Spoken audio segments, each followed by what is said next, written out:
Hello, my loves. Today I'm going to be talking about the asteroid goddess Medusa. My name is Jordyn Smith, and I am the voice and the astrologer for this YouTube channel. Before I dive into this archetype and the myth and all things Medusa, I wanted to say that the Pisces birthday special is going on. I've had a few people sign up. I'm really looking forward to connecting with those who are Pisces. And also, if you haven't signed up yet for the new class series through the Jeffrey Wolf Green Evolutionary Astrology Association and you want to, I will post a link below so you can do that. And that class series is going to be taught by um, me, Rob Shahal, Kristen Fontana, Jason Hawley, Ari Moshe Wolf, Rose Marcus, and Michelle Dench. I don't think I'm forgetting anyone. And we're going to be going over, the Venus and sexuality. Each class will do, two signs. So the first class is going to be going over Aries and Libra, and the next class, which I'm going to be teaching, is going over Venus and sexuality through the lens of Scorpio and Taurus. And I'm really looking forward to teaching that. So I hope to see you all there. Also, if you, want to get a reading or you want to be tutored, you can go on my website and there's packages for that. There's also like solo sessions. I also do mini readings, all sorts of things. And also be on the lookout soon for an announcement around an eclipse special that I'm going to do. So without further ado, let's talk about Medusa. Love Love this archetype. I say this about every asteroid goddess. And also, by the way, if you guys are wanting me to teach specifically about a certain asteroid goddess that's not already on here, comment, let me know. I, you know, I do these not just for me, it's really for you all. So yeah, let me know if there's an asteroid goddess you would like me to teach and present to you so we can really dive into it. So without further ado, let's look at this. Asteroid Medusa is asteroid 149, and she is the goddess of personal empowerment, feminism, and emotional transformation. And just because this says feminism, this does not mean that this is not an asteroid for men. I am definitely going to dive into why that is not the case. Um, that it is for everyone, no matter how you identify. So here we have Medusa. I was able to create this on Canva, and I'm glad. She's usually depicted, so horrible. Um, but as I unpack her origin story and the archetype, you'll see that she should really be depicted more like this. So here she is with the snakes in her hair and that beautiful female gaze. And here she is sitting on a rock, um, on a cave, out by the ocean with the cosmos in the back. And I really feel like this reflects the natural essence of her. So just for you all to connect, this video is pre-recorded, but it's going to upload on the 28th of February, 2025. If you haven't gone to spacereference.org, I love it. It's one of the tools that I use, but Medusa is this magenta dot here, and she is at 1 degrees and 34 minutes Sagittarius right now as she's transiting. And then, before we get into her discovery info, I do want to show this just to connect more. She is, in the main belt, the asteroid main belt. So here's Earth, here's Sun, and Medusa's out here in this main asteroid belt. Um, and yeah, it's just another great way to connect with this archetype. So let's talk about her discovery. So she was discovered on September 21st, 1875 by a um, French astronomer named Henry J. Perrotin, and she was discovered in France. Like I said, she's located in the main asteroid belt between Mars and Jupiter. She is a stony composition. There are some discrepancies around whether or not she's a dwarf planet or an asteroid. So if you go and you look her up, some people say that she's an asteroid, some people say that she's a dwarf planet. I find that when this happens with these physical bodies in the solar system, these are typically the most misunderstood archetypes. And I feel like the confusion around is it this or is it that really is reflecting this principle of being misunderstood. People can't really pin it down. So I just wanted to point that out. The other thing is she is roughly the size of the city of Indianapolis, and her orbital speed is 3.21 years. So she orbits our solar system a little bit faster than most of the asteroids in that main belt. Usually it's typically a 4 to 5 year range. And so she's shy of that 4 years. And then the other thing is that her rotation period is 26.2 hours. So she rotates on her axis, does a full rotation on her axis. About 2 hours slower than the Earth does. And I find that fascinating. So let's dive into the other dynamics dealing with her. So whenever it comes to the myth of Medusa, I find, she is one of the most misunderstood uh, goddesses, I feel like, and I do love that there has been like this resurgence and reclaiming and rewriting the story of Medusa, and I definitely want to be a part of this. So much of Medusa is, when you pull back the layers of how she's been demonized through her myth, she really is a goddess of self-empowerment and emotional healing through transformation, and also very much rooted in feminism. I feel like this is why a lot of people are starting to talk and openly express about her. And if the story of her was written by a woman, how it would be very, very different. And so that is just, I love that the public is kind of getting more into this whenever it comes to her specifically. And you're going to see through the myth the distortions, especially this was a myth written by men. Um, and this is one of those myths that actually like angers me how it was written. And it is one of the classic examples that make it very blatant about how women have been viewed for forever. So let me talk to you about this myth and really get into these archetypes. So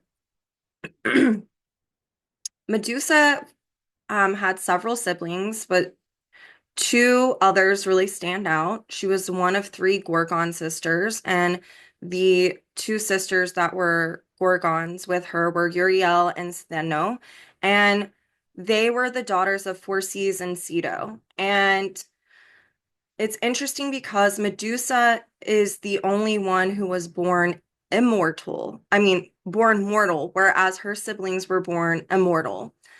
So she was born an absolute beautiful maiden, known for her like golden hair, her golden locks. Um, and it's often depicted, before she became the monster, just how gorgeous she was with really beautiful yellow flowing hair, right? So it's interesting, and this is really important to her myth, but she was actually a priestess to Athena. And there's a couple of myths that talk about how she vowed virginity because she was a priestess and she was extremely devoted to the worship of Athena.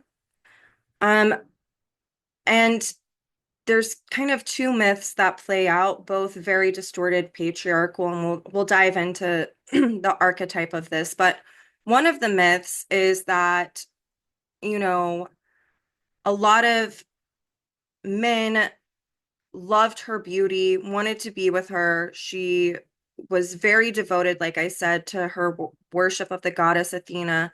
And so she didn't want to be in relationship. Remembering that virgin was a woman who vowed to not become married. She viewed herself as whole and didn't want to submit to the standards of being owned by a man. And then also a lot of priestesses who worshiped in different temples, they would take these vows of virginity um, because they wanted to keep their energy for their spiritual devotion. So it's important to mention this. But so a lot of women, it's said that there were women who were jealous of her beauty. It's even said that Athena was jealous of her beauty at one point. And the discrepancy in the myth is, when Poseidon saw her walking one day, he wanted her for himself, and she wouldn't submit. And so he took her into the temple of Athena and he raped her. And this is a theme that I'm going to be talking about throughout her discovery chart and more into this archetype is these dynamics of sexual assault, which run rampant within Greek and Roman mythology. But so that's one version, is that he was super upset that she would not submit to him. And so what he did is he took her back to the temple of the place of her worship and he defiled her. The other discrepancy is that she did submit and ended up allowing him to have sex with her in the place of worship. And so both of the myths, though, Athena gets really angry. And the second way that I put this, Athena was upset because Poseidon, wanted her, and then she defiled her place of worship within the temple of Athena. The first one that I spoke about, she wouldn't submit. That is the one I'm going to go with. I feel like this is closer to what happens to women, but whenever she wouldn't submit, he took her into her place of worship, he raped her, and still Athena got pissed off at her. Instead of getting angry at Poseidon for what he did, in both stories, Athena gets mad at Medusa and is so enraged that she turns her into a monster with snake for, hair, and a gaze that would turn anything or anyone into stone. And in some myths, she had wings. Not in all of them, but that's just something to think about as well. So again, Athena gets pissed off, takes her wrath out, her rage out on Medusa. And what is sad is that through the act of being sexually assaulted, Medusa becomes pregnant, but because she's turned into the quote unquote monster, she's not able to give birth. And so the essence of these children of hers are stuck within her. So Medusa is so upset about what happens, and she doesn't want to hurt anyone. She knows that if she looks at others, that she is going to harm them by turning them into stone, even animals. And that was something that she didn't even want to hurt animals. So what she did is she decided to isolate herself and to hide in a cave in the middle of the ocean. So she spent the rest of her days there. And so she lived this life in isolation. And of course, people heard the story about her, they would go seeking her, and, men wanted to express their rage against her, and that is why many, many men in that cave were turned into stone after they found her. The other dynamic that I want to speak about is, on the one hand, we have women getting pitted against each other.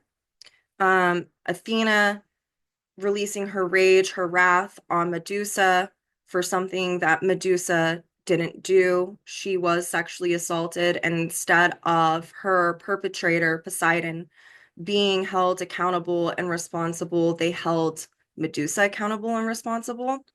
And then the other way that the dynamic of women being pitted up against each other, again, this is a patriarchal distortion, is the stories of how women would become jealous of her because she was attractive, right? So the beauty, though, of this, on the flip side, is it also, the myth shows that there are women who were nurturing and empathetic to her. And that came in the case of her two sisters, Uriel and Stepno. Because those two sisters, they went and they stayed and they lived with her in that cave. Um, that way she didn't have to be, just completely alone. So then how the story goes, again, it becomes very messed up. It already is messed up. But then, Perseus, he was asked by King Polydectes to kill Medusa. And Perseus knew that if he went looking for Medusa, that he was going to be turned into stone. And so he got the help from the other gods. They gave him the shield that was, that he could use to create a reflection so he could view Medusa without having to directly look into her gaze. And so whenever he found her, he used the shield to view her, and he ended up beheading her. And he was viewed as a hero for this. Okay. Again, this theme of a woman being absolutely persecuted for someone else perpetrating her taking the blame, the guilt, the shame, isolating herself, living a life of shame, guilt, judgment of others, other people's projected judgments of who she was. And then this man, Perseus, goes and finds her and beheads her and is viewed as a hero. And then as he lifts her head and the blood drips from her neck, that is whenever those two children that she was impregnated with by Poseidon are now born. From the blood that drips from her neck, the birth of Chrysaor and Pegasus happens. And Chrysaor ended up being one of Ares, closest confidants in war. This was, there's different ways that Chrysaor is viewed. Sometimes people view him as uh, a boar. Others have said that he was a man, but he had a golden sword. And he was extremely valiant. And then his brother was Pegasus. And I feel like we all know the story of Pegasus and Hercules and whatnot. But essentially, once she was beheaded, she was able to birth these children finally. And then the irony of the whole situation is that Athena, through her wrath, turned Medusa into the monster. And then Medusa's head was used as a symbol of power. It was used against other people.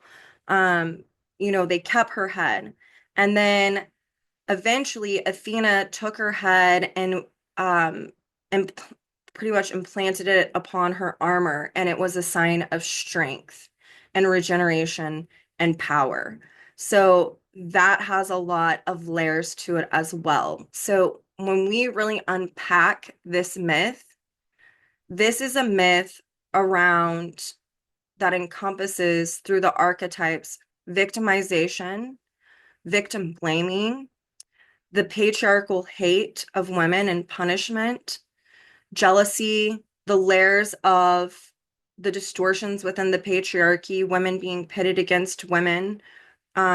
This is a corresponds to the archetype of when we're going into that realm of the punishment of women and the hate of women for them being themselves, for being beautiful, for being devotional. This is also fits into the narrative of the archetype of betrayal. If you think about how Medusa absolutely devoted herself to Athena through being a priestess and tending to that temple, and then how she was betrayed when she was victim blamed for being perpetrated against and experienced not only trauma on a physical, spiritual, emotional, and psychological level through being raped, but she also experienced trauma through the disillusioning experience of devoting herself to Athena and then it being Athena who turns her into a monster. So this also corresponds to archetypally oppression and isolation, and then ending up hiding yourself because of taking on the guilt and the shame and the judgment and being the container for that, which I want to get into a little bit. We often see with dynamics like this, whether it be directly in life or through myths, that this is where we see a Virgo Pisces dynamic, which absolutely shows up in the discovery chart. Virgo Pisces can correspond with victimization, having a victimized consciousness, but also sadomasochism. Sadism is when someone is rooted in victimization and anger and guilt, and instead of taking accountability, they lash out on others and they are trying and hell-bent on hurting them and humiliating them. Whereas masochism is someone who feels guilt and shame and victimization, and they feel the need to atone for it. So there's a discrepancy within masochism and sadism, and the story is very much entrenched in it, whereas masochism typically stems from learned guilt. I feel guilty because I've been taught that I need to feel guilty for something I absolutely should not feel guilty for.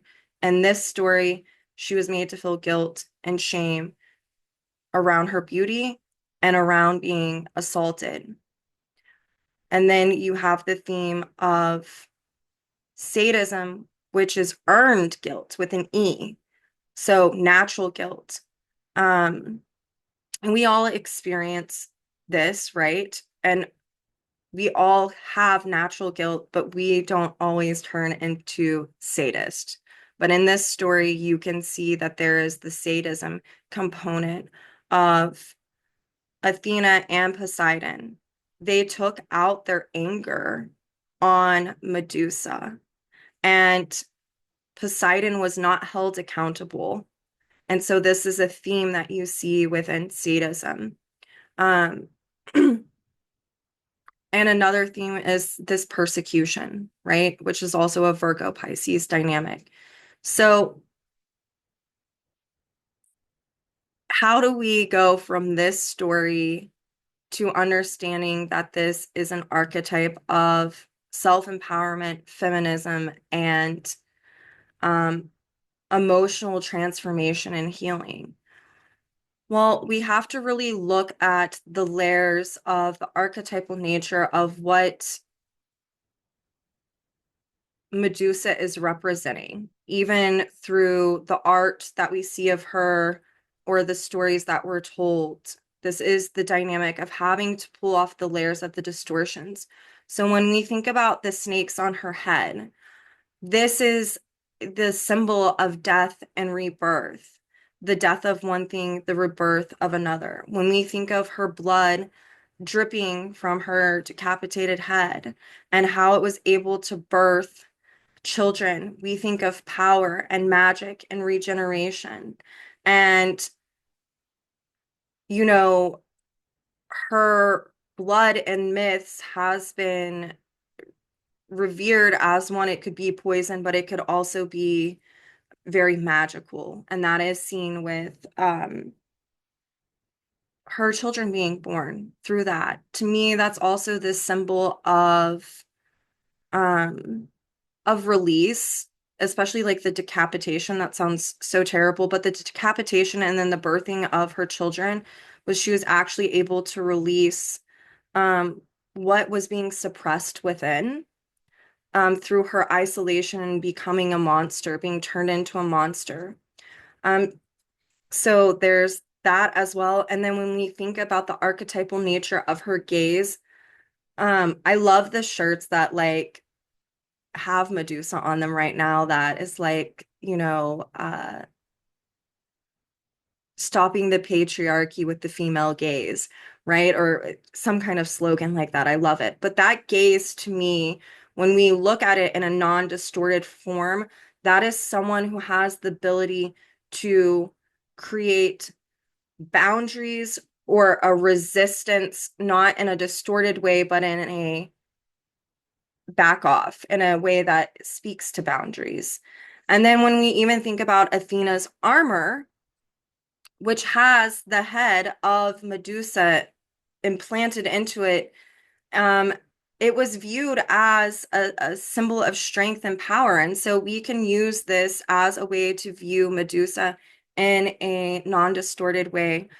That is empowerment, taking on a life of its own, even after death. Even after she died, she became a symbol. Like even in um, there are archaeological sites and temples that they see where they have the head of Medusa above the door because it was a symbol of protection. And so we can see that she is a symbol of protection as well. And then when we think of within the myth, the Gorgon sisters, so much of the myth was this patriarchal distortion of women being pitted against women, right? Um, Hating each other, not liking each other, becoming jealous. But the Gorgon sisters really represent the natural feminine principle of empathy, nurturance, and femininity. How that is the undistorted root of the feminine archetype.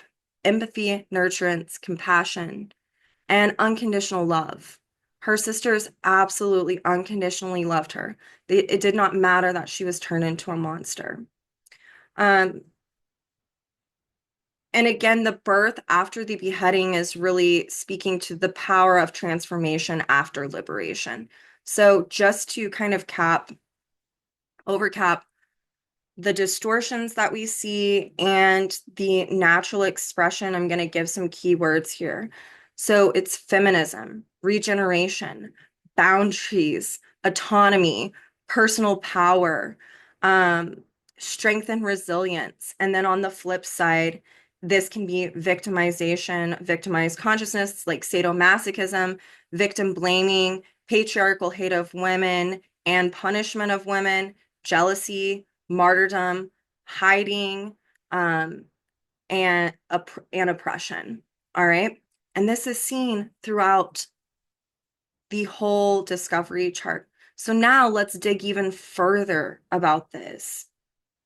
When we see this in someone's chart, a strong Medusa by house, sign, and the aspects it makes, and Medusa's own nodes, this can bring forth all of these dynamics. Um, I love the goddesses that are looked at as more magical, like Hecate, Medusa, Apropos, um, the list goes on. But whenever there's this quality of like witchcraft, magic within a goddess archetype, what you're really looking at is the quality of alchemy and regeneration. Um, and that is tapping into the feminine principle of, in order to experience the magic within yourself and regeneration, it takes creativity, and that creativity comes from tapping into one's pure emotion. And so I love like that, yeah, these more kind of magical sorceress witches that are demonized throughout the Greek myths have this absolute beautiful quality that stands out against the other um, asteroid goddesses. Another one I think of would be like Vesta is very much like this as well. So when we see this in someone's natal chart and it's strongly emphasized, again, it can speak to having situations occur where one has been perpetrated, victimized, um, has been projected upon for being themselves. So there's this dynamic of being very misunderstood, and then the projections and the judgments that take place when one is misunderstood because they're different, in whatever way that people see fit. Um, And there can typically be in someone's chart who has this strongly emphasized, there can be a hiding signature. It's even seen within the discovery chart. It's seen with of Medusa. It's in the myth, but it's also whenever one has a emphasized Medusa and their chart, and they have had trauma, which is very much correlated to this asteroid. And it's trauma in the sense of everything I've talked about, okay? One doesn't, this doesn't have to just show up when someone is sexually assaulted. It can show up for all types of trauma. But the underlying core dynamic is that this person is very misunderstood.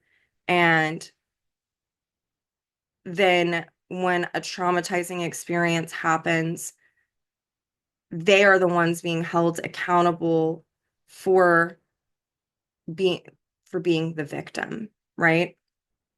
Instead of the perpetrator being held accountable. It's like this dynamic of you deserved this.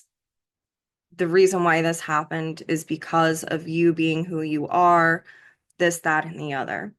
So you see that truly emphasized often. And then you can see not always, but very often a hiding signature, not only with Medusa in the natal chart, but other dynamics. And what I mean by that is a hiding signature is a Pisces 12th house Neptunian dynamic. And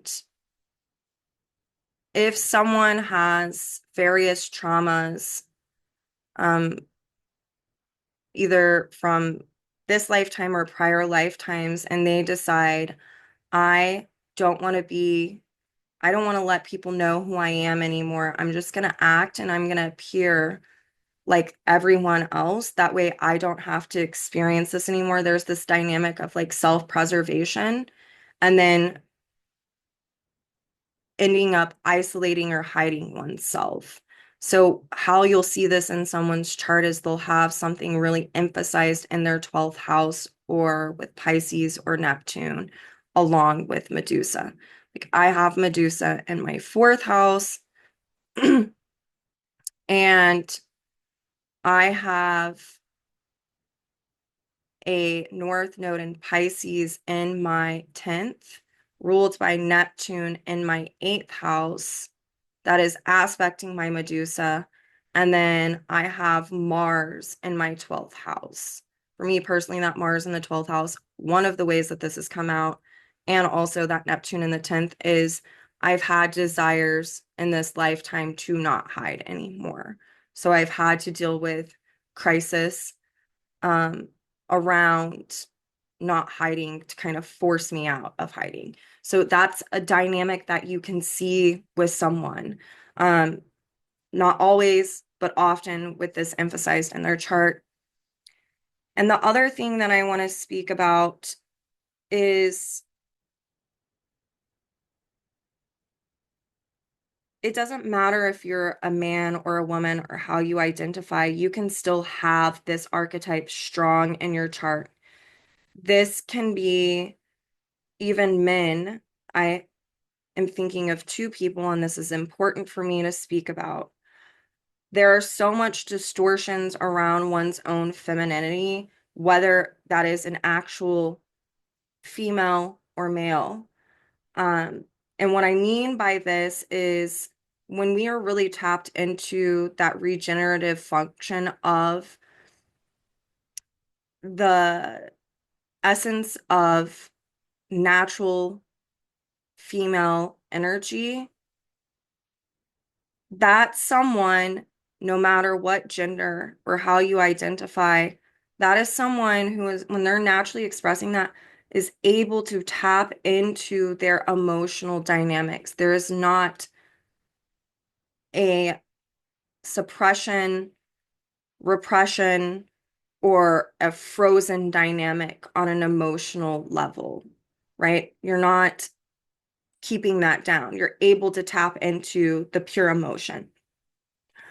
So, what I've seen with men who have a strong Medusa in their chart, um, this is the more of the distorted way that this has come out, but there are two men that I know, lovely, lovely men, but one was sexually assaulted by a man whenever he was in his later 20s, and the other one was sexually assaulted by a female in his early 20s. And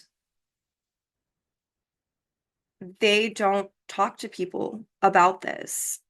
I felt honored that they could talk to me about this. These are actually not clients. I do have their charts though. I am honored that they felt comfortable enough to express this to me, but whenever I asked both of them, like, why haven't you said anything?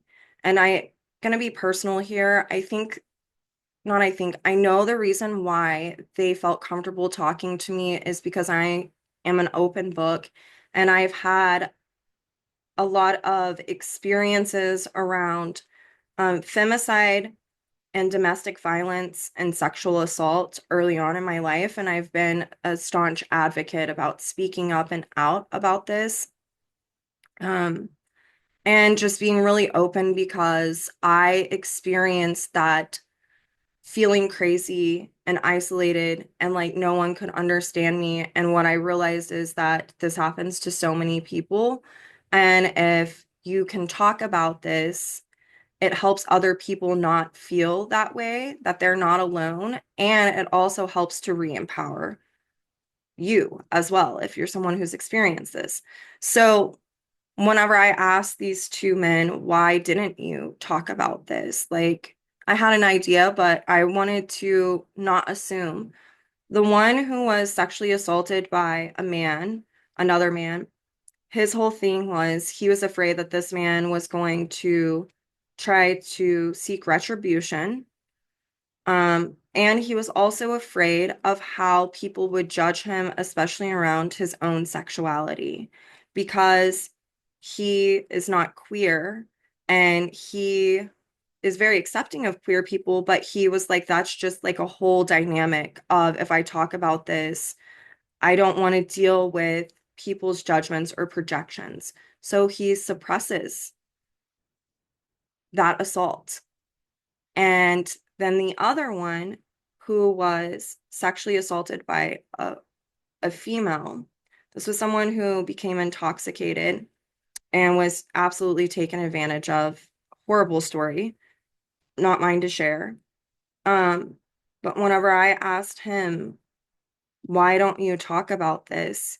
And he said, because who's going to believe that a guy could be sexually assaulted by a woman?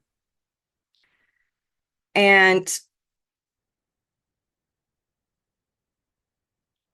both of these men carry unseen scars and they suppress the pain and the trauma that occurred through the betrayal of what happened. And they carry wounds of guilt, shame, and the fear of being persecuted and judged by other people when they talk about this.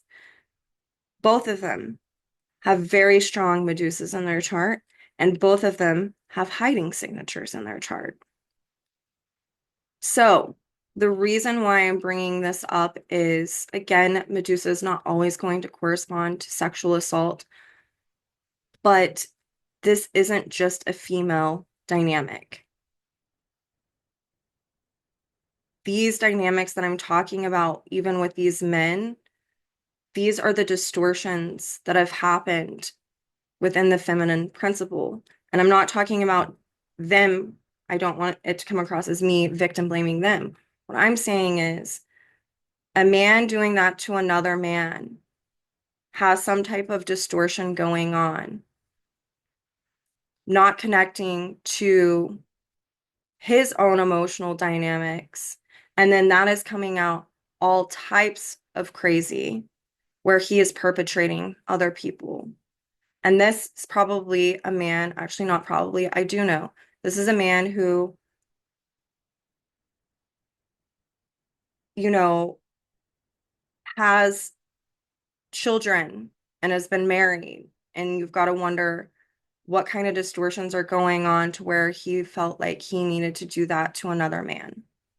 What is he hiding? What is he suppressing within himself that has now become distorted? That now he is acting sadistic towards someone, right? So you see this theme come up of the masochism and the sadism. And then with the woman who sexually assaulted the man, what distortions are coming up to where she felt like she could take advantage of someone when they could not consent? It's no different than whenever a man does that to a woman. So I wanted to be very clear. We can see this happen in men's charts just as much as females' charts. Um,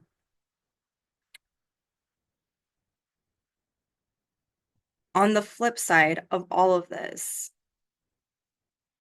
someone with a strong Medusa in their chart can absolutely, and this is what I love about these more like magical, sorceress, demonized, witchy kind of archetypes, is they all have this theme of creative emotional regeneration and transformation, which means this is someone who has the ability to turn poison into potion. People who have these strong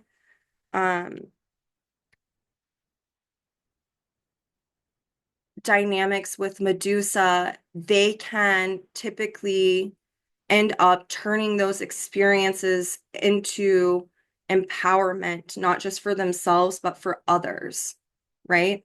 They take that and they turn it on its head and they don't allow it to victimize them anymore.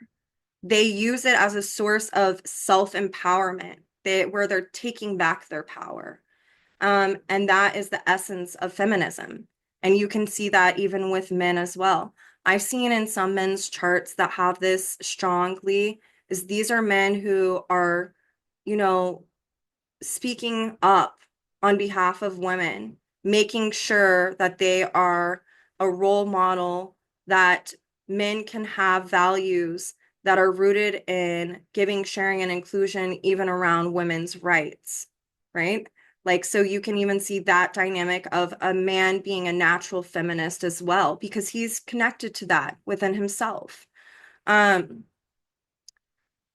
this is also where you can see someone who ends up taking back their sense of personal authority. And this is someone who can go on to not just heal themselves, but to heal others, helping people who have felt isolated or connecting with people who have been the underdogs or the undesirables who have been, um, you know, unfairly judged or shamed, persecuted. And on some level, even if that hasn't happened to them in this lifetime, they understand what that feels like. And so they will champion for these people and they will speak up. I love using Medusa in the chart with Cassandra, by the way, and I'll speak about that in a second. But you'll see people who have this strong in their chart, they can absolutely flip victimization on its head. And they can use that experience to come out of hiding, to cultivate strength and resilience. Um, this can be someone who, again, depending on where this is at in their chart, they can end up, maybe they lacked boundaries and some type of traumatizing event happened with a relationship. And this can be someone who's now learning how to resist those old dynamics and understanding their own autonomy, authority, and boundaries, and is actually being a natural role model for other people in that way. Um, these are people who, when they've done the healing work, and this is strongly emphasized in their chart, these are people who can truly bring so much compassion, love, empathy, and nurturance to situations, especially when others um, are not experiencing that and they're having like a loss of hope or loss of faith. These are the people who can come out of the woodworks and really just radiate that and extend a hand in order for others to understand that this does exist, that there are people who do this. These are also people who I've seen with this strong in their chart who end up cultivating, um, this ability to heal the natural feminine within, and then they champion for other women or for men's own healing of the emotional principle within. So you can see that it's something that can be very, very dark. And then on the flip side, it can be a massive bright light. Um, and that is the nature of the Gorgon, right? I love looking at Medusa, Hecate, Cassandra, Pandora. Um, I love looking at all of these kind of together. Vesta sometimes sprinkled in there, but that is what you see in natal charts. Um, through transits. That is fascinating. This is where I love looking at Cassandra and Medusa together in transits. If you go back to the Me Too movement, I didn't pull this chart. This is where you can do some homework. If you go back to the Me Too movement and you look at the transits of Medusa and Cassandra, and then you look at the women who started the Me Too movement, they have very strong Medusas and Cassandras in their chart, and the transits of this were igniting it, right? So these were women who were recovering their voice, Cassandra, their truth, speaking the truth, and they were utilizing this principle of Medusa in order to have regeneration and to take the power back. So you'll see the themes of Medusa come up in transits with, on a collective level, there can be movements, right? For women's rights, women's issues, around inclusivity. But then on the flip side, this is where we can see like these dynamics come out in the news of where a woman has been vilified or persecuted for being herself.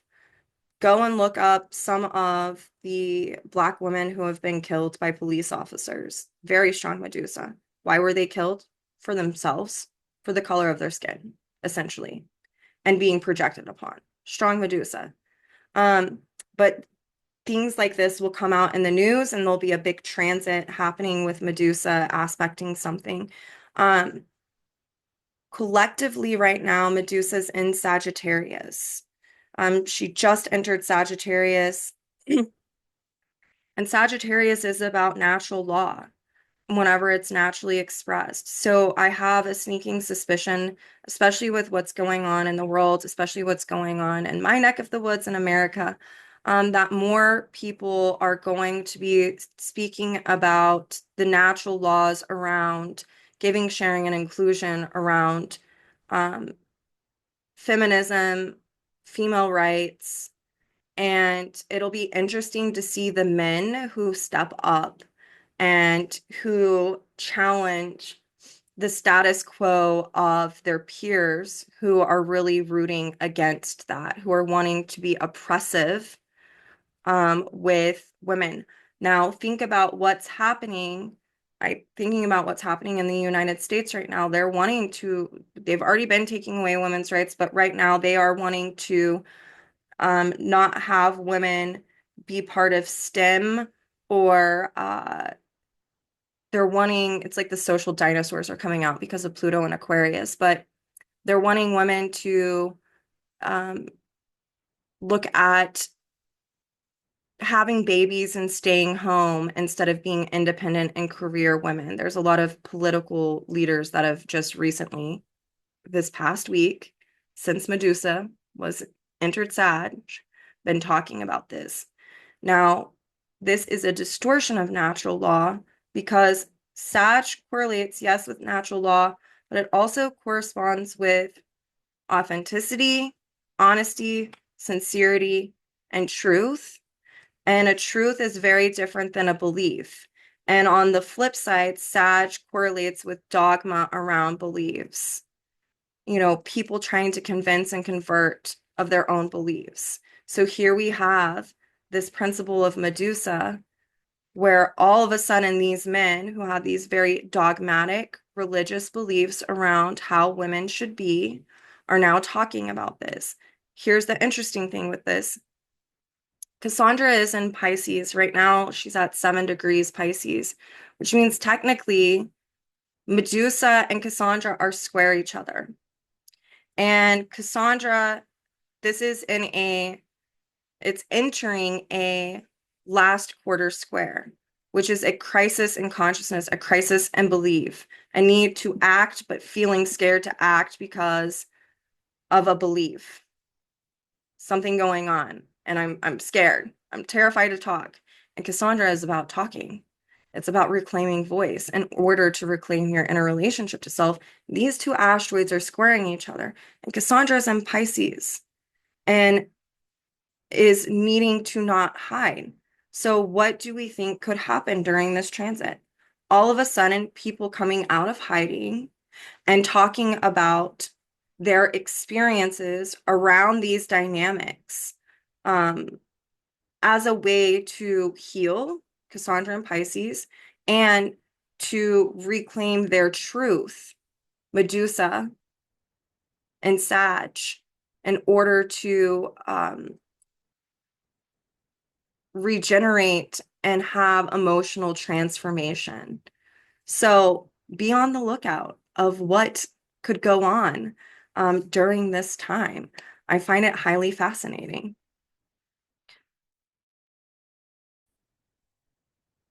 Okay, so let's get into the discovery chart to really emphasize the myth. Astrology is all about observation and correlation. And if you know the archetypes, you're going to see the myth be reflected back in the discovery chart of something. And that's going to give you more context about, yes, these are underlying core themes. It's going to show you the distortions. It's also going to show you the natural expression and the path towards healing or reclaiming the natural essence of oneself, especially through more of these harsher dynamics that Medusa has represented. So I'm going to share this chart just for a second. You'll see the chart. I'll edit it so there's one beside me here in a minute. But what I do want to do for just right now is I want to annotate a couple of things. That way, whenever I'm talking about this, you can follow along in the chart. So we have Medusa in Pisces retrograde. She is ruled by Neptune and Taurus retrograde. Medusa's south node is in Aquarius. It's conjunct that Saturn, and both are ruled by Uranus and Leo. Medusa's north node is at 14 degrees Virgo, ruled by Mercury and Libra.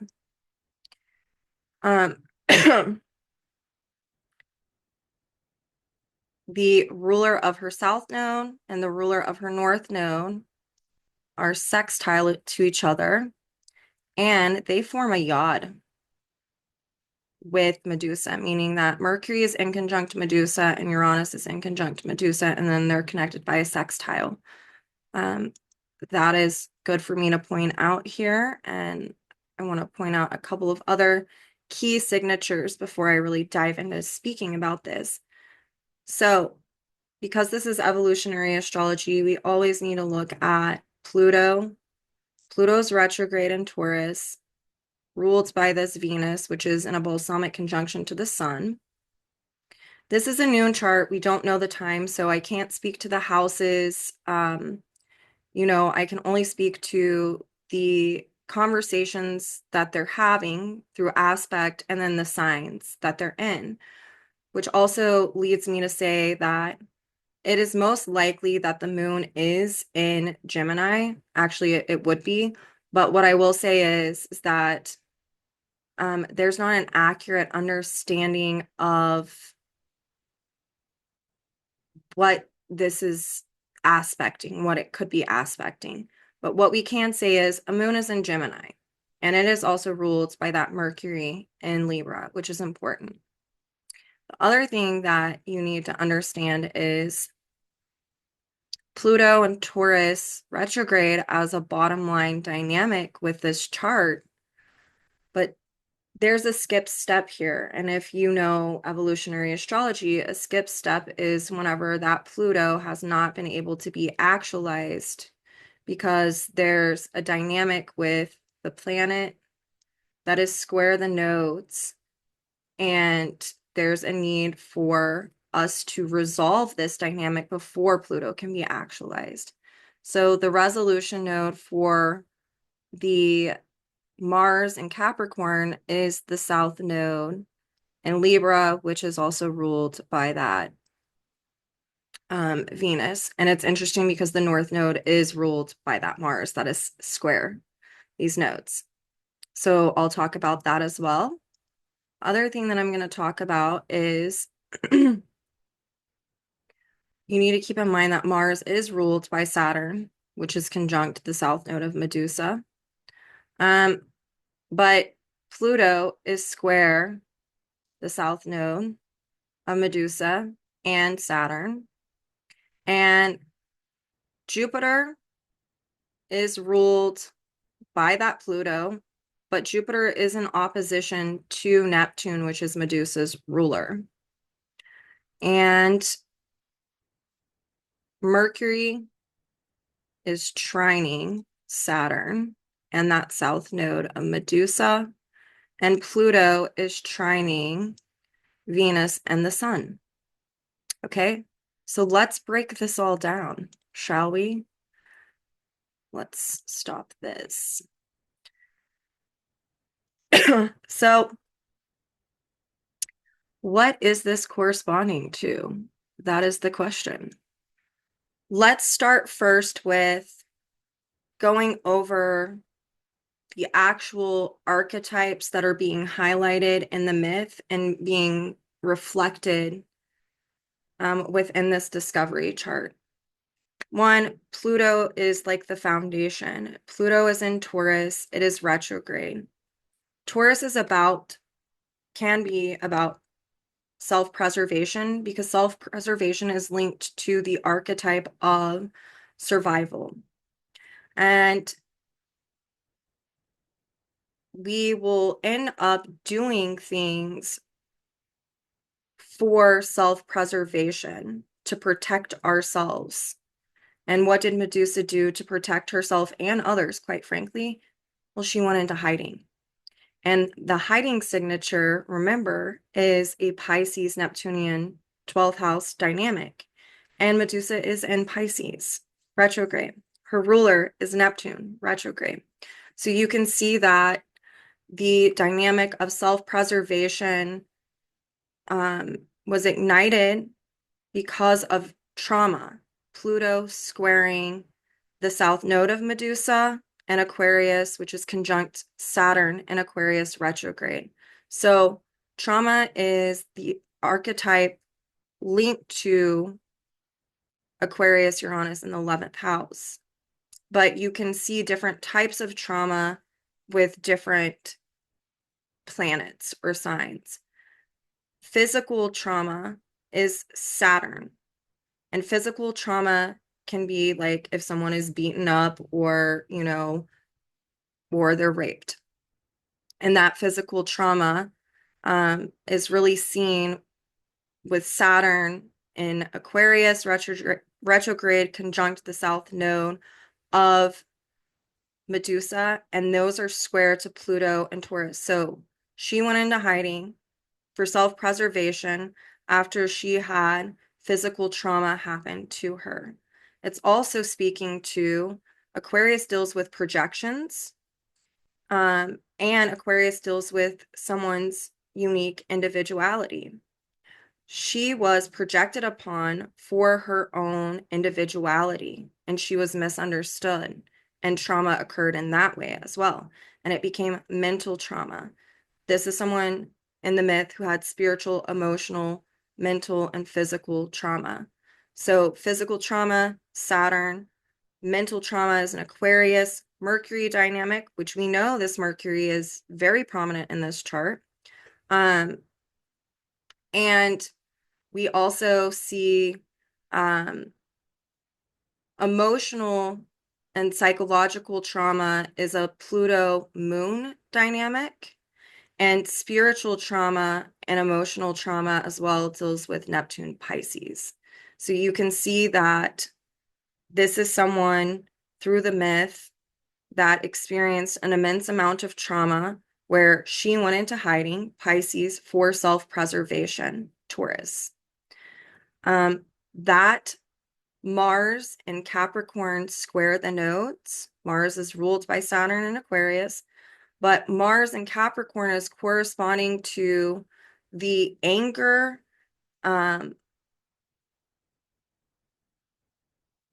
through the patriarchy. Anger, Mars, patriarchy, Capricorn. And the square to the nodes, with the resolution being that south node in Libra, is this dynamic of Medusa needing to reclaim have her own courage, Mars, to reclaim her sense of authority, Capricorn, of understanding that she is an equal, south node in Libra. Then we can pull in the dynamic of Saturn and Aquarius ruling that Mars. There's a need for her to liberate from people's projections about her and their judgments. Capricorn, Saturn is a judgment dynamic. So there's a need to throw that off. And then with the south node in Libra being that resolution node, taking back her power and healing the extremes that have come within through the suppression, Capricorn, and the punishment, from the patriarchy seen within the myth. But how does she go about doing that? Well, you use the facilitator of that south node in Libra, which is Venus in Virgo, conjunct that sun. There's a need for her to self-actualize sun through the strength of her own will, the sun, and also Pluto trining that, through how? Venus, the ruler of that south node, through purging Virgo, the guilt, Virgo, shame, Virgo Capricorn, that she took on that was not hers, that was learned, that was projected on her. And if she were to do that and purge those dynamics, she would then be able to heal her inner relationship to self, Taurus, Venus. Okay. So you can see these dynamics of the patriarchy, self-preservation, trauma really highlighted in this chart. Now, if we dig deeper to see the myth reflected in this discovery chart, Medusa is retrograde in Pisces, ruled by Neptune in Taurus retrograde. This is this repeating signature of hiding for self-preservation, but I need to throw that off through understanding self-love and compassion.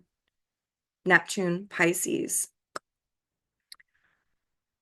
Jupiter in Scorpio is opposing that Neptune. Jupiter is ruled by that Pluto. Something was needing to be opposed or thrown off regarding the past, prior dynamics. What was that? That was the need for there to be a confrontation, Jupiter and Scorpio, around what is an actual belief and what is an actual truth. What are my beliefs about myself, but what are my truths?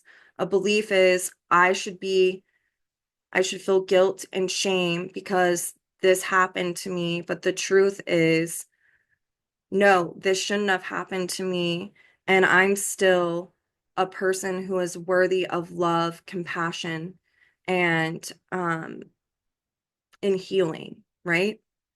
So there's this need, when you see this reflected in the myth, in this discovery chart as well, that a lot of times when we are being the container of people's projected beliefs, Jupiter, we are needing to confront that and to throw those beliefs off and then to reconnect with our authenticity and our actual personal truths as a way to heal our inner relationship to self. And that's part of that Neptune and Taurus as well.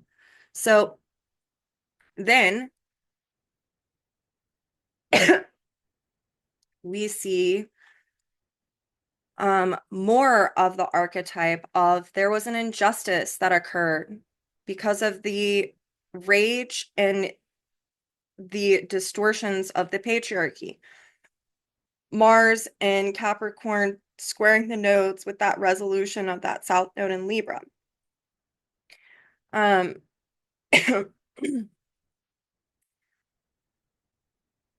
So all of the dynamics of the actual myth show up in this chart. Now, what is the path towards healing and reconnecting with the natural expression of all of this? Well, this would be for someone who is needing to reintegrate their own unique individuality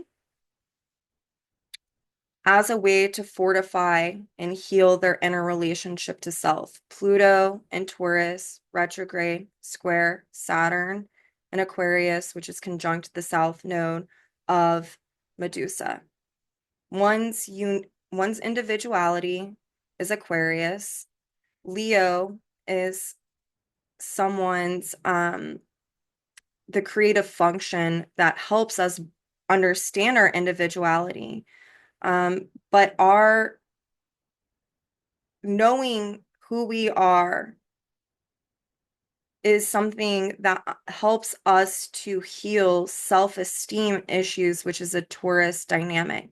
And when you look at that square from Pluto and Taurus to Saturn and Aquarius conjunct the South Node of Medusa, there's a need for one who, if they've experienced being persecuted, guilted, shamed through other people's projected judgments or beliefs, because it's challenging um, that other person's,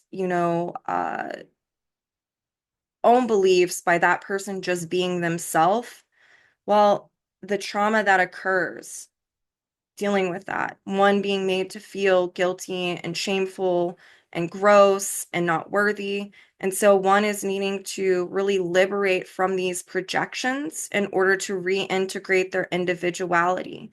And how does that happen? Jupiter in Scorpio opposing Neptune and Taurus retrograde. There's a need for one to Scorpio confront those beliefs and then to metamorphose them through understanding what their actual truth and authenticity is, Jupiter. And when one does that, they can throw off the past and they can perpetuate and cultivate healing, Neptune, within their inner relationship to self, Neptune and Taurus. And how is that done? Well, Venus is facilitating in this process. She's the ruler of that Neptune. She's the ruler of Pluto, and Venus is in Virgo. There's a need for one to understand if they're getting caught into some type of victimized consciousness because they are taking on the guilt, shame, and judgment of others. That is not theirs, meaning it is learned guilt that is needing to be jettisoned from the soul in order to re-empower. And with, you know, Medusa and Pisces retrograde opposing her own North Node in Virgo, which is ruled by that Mercury and Libra, there's this need for one to purge the dynamic of hiding.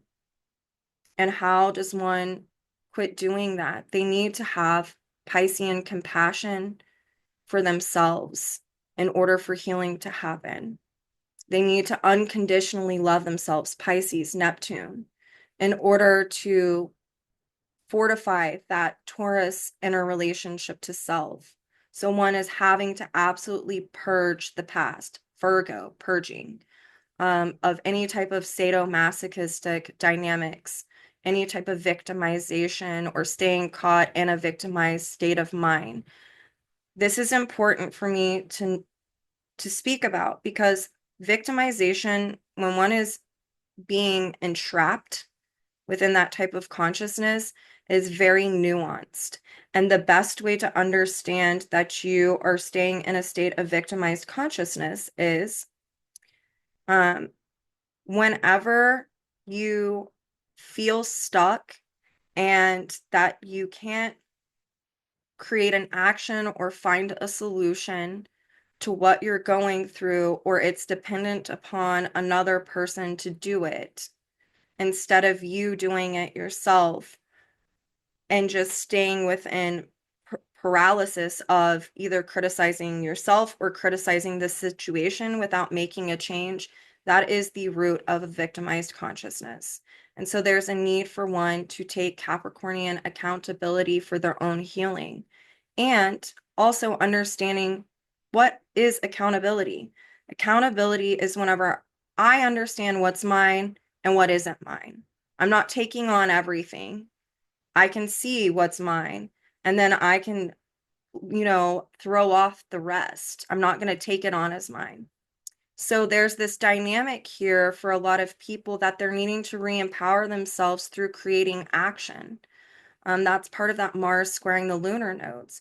And whenever one creates that action, they get out of victimization because they're taking accountability and responsibility for healing their own extremes, South Node and Libra, that are being perpetuated because they're staying stuck in the pain and the trauma. And Pisces is all about getting into the pure emotion. What does that mean? In order to Piscean to heal, Virgo heal, one has to heal the emotional body. And that means that they have to strip down and absolutely allow themselves to feel whatever emotional dynamics are coming up.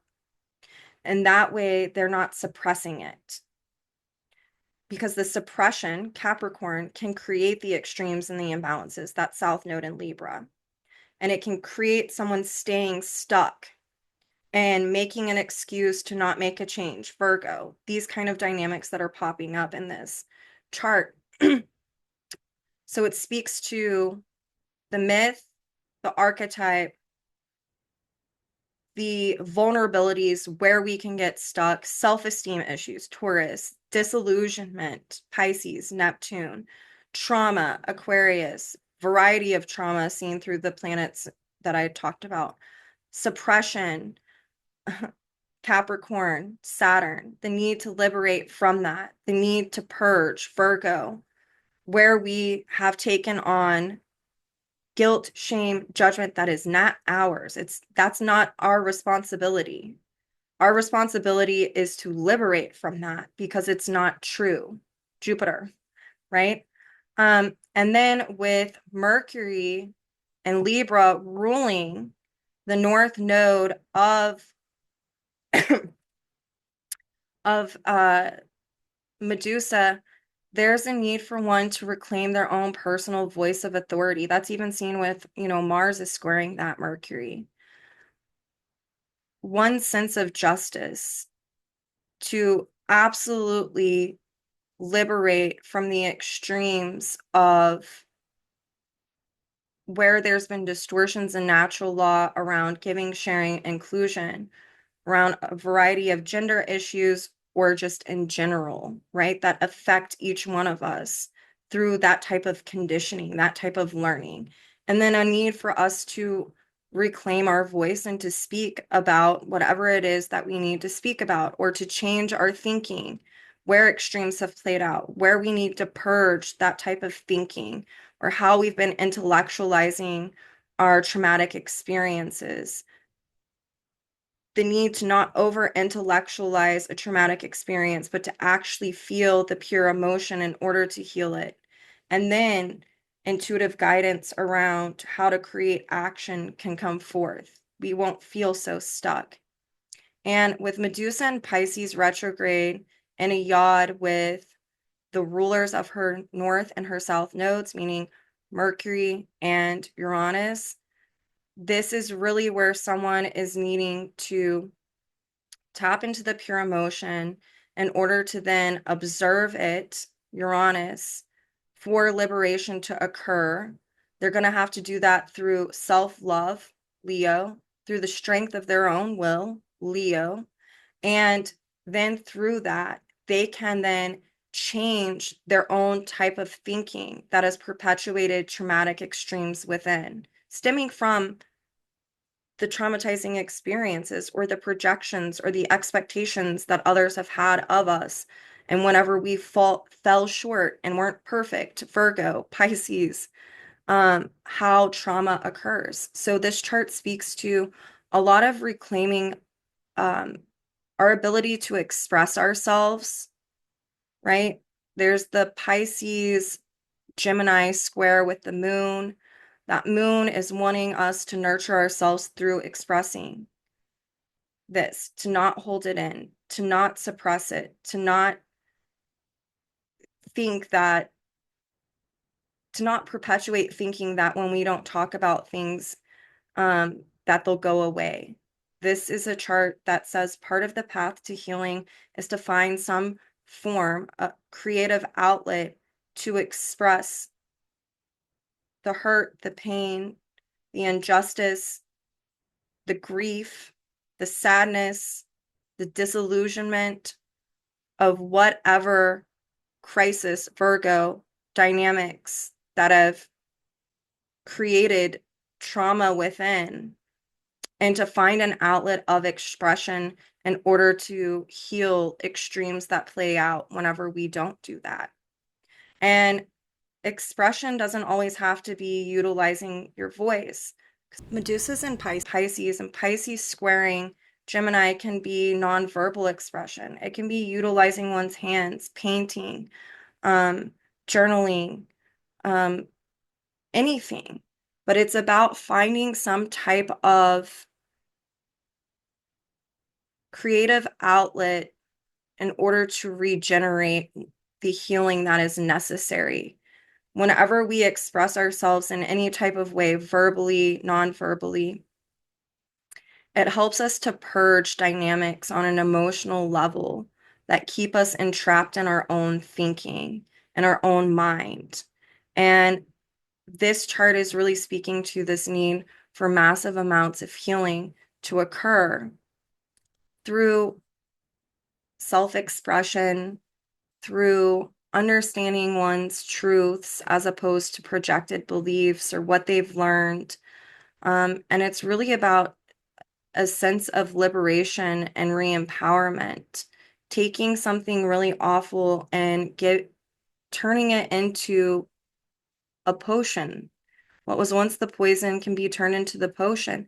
And then that can actually, this chart speaks to how for some people, especially with the Pisces Virgo dynamic, this can turn into a higher calling or a higher purpose, give it higher meaning for them to actually be of service or to help other people.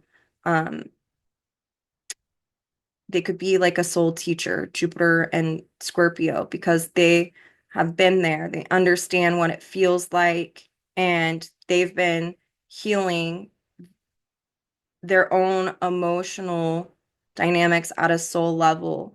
So they can actually turn that into something that could help other people later on down the road. And that is something else that you see with these witchy, sorceress, magical asteroid goddesses is that they typically have a Virgo, Capricorn function with Pisces in a natural expression. It shows the distortions, persecution, isolation, disillusionment, suppression, repression, oppression, patriarchal distortions, rage, wrath, all of that, sadomasochism. But whenever we tap into the natural expression of these more kind of magical goddesses that have that Virgo, Pisces, Capricorn, and it's like the grand earth trine mixed with Pisces is what I'm going to say. Like, so Taurus, it's actually what it speaks to often, and you see this strongly in people's charts, like who have these dynamics, is they end up metamorphosizing these traumatizing experiences and they end up being healers for others because they've been there on some type of level and they have taken that experience, healed it, and it's become some type of inner resource that creates a situation on a soul level where they're then called upon either through their spiritual practice or it's like seeded into their consciousness through their soul that there's a higher calling or a higher purpose, a higher meaning, and that they're meant to be of service in some type of way to help other people who've experienced that which they have experienced too. So you'll see that, I mean, just go back and look at some of the other videos that I've done, like Hecate, and I haven't done Vesta yet, but that's another one that really corresponds with this dynamic of whenever we truly experience the divinity within, even through the most traumatic or dark moments, when we evolve through the emotional body, through tapping into that pure emotion, there is a huge burst of creativity on a soul level, and it's meant to be given and shared. That is that South Node in Libra in that chart, Mercury in Libra. And whatever way the soul is feeling called to share that, to be of service. And again, can be a natural way for one to spiritualize as well, to feel very, very connected to Source through doing work on Source's behalf to help other people heal. And that chart with Medusa really speaks to this. So I hope that this helped. Always look at the discovery chart to really understand, like, what is the distortion? Is this being reflected in the myth? That's how you know what this is like reflecting as a bottom line. And then you can also see the undistorted, the natural expression of the path forward. Now, this is an archetype. So whenever we look at this in someone's specific natal chart, it can encompass a lot of these archetypal dynamics. Maybe not all of them, maybe some of them, but what it'll do whenever it shows you the placement by house and sign and the aspects that it makes, it can show you the type of circumstances that that person has gone through or, experienced that is dealing with this archetype at a bottom line level. And here's what I am going to say that I'm going to leave you with here. That Mars in Capricorn, square the nodes in that discovery chart, I want you to know that we don't experience these things because we necessarily deserve it or we've done this to someone in the past. That's not what this is about. Medusa has this karmic dynamic, though, this quality to her when pronounced and making really hard aspects in someone's chart or whatever, that there can be this underlying karmic dynamic that you have not dealt with in a prior lifetime through getting into the emotional body. And so you can re-experience the same trauma, not because you're bad or you need to be punished or you deserve it, but because you did not deal with the emotional dynamics in a prior lifetime or earlier on. And so it's almost fated to happen again because at the end of the day, part of that Mars and Capricorn, at some point we have to take accountability for our own choices. Choices is a Mars thing. Why did I attract this? Now, Medusa in this case, there's not a lot around why did she attract this, but this is a dynamic that we see in these charts with these strong Medusas, and these aspects is there is this principle of at some point we have to confront, why did I call this in and how can I reclaim my sense of security and individuality and to heal this so that way I don't ever have to keep experiencing this again. That Virgo in that chart is totally about purging this dynamic. Virgo can induce crisis. It's a signature of crisis, but it's also the signature of whenever you finally deal with those dynamics through Pisces, its polarity, getting to the pure emotion, and you heal, it purges those old dynamics to where you don't ever have to experience it again in that way, not in this lifetime and not in the next. And that is whenever something is truly healed. So there can be this dynamic of learning how to take natural accountability and responsibility for one's choices. Sometimes bad shit just happens to us, though, period. Like, it just does. And we might not know why. There could be something from the past that we can't remember, we don't understand. And then sometimes things just happen because it's not fated. We're at the wrong place, the wrong time. But the point is that we have to take accountability to be on our own healing journey. If you're needing to look at why did my choices lead to this? Or were there choices that led me to this situation? You know, I know a lot of people who've experienced relational trauma. What ends up happening is they were making excuses and giving people the benefit of the doubt. I absolutely did that whenever I was younger, which is definitely a Virgo Pisces dynamic as well. And that was my choice. And guess what?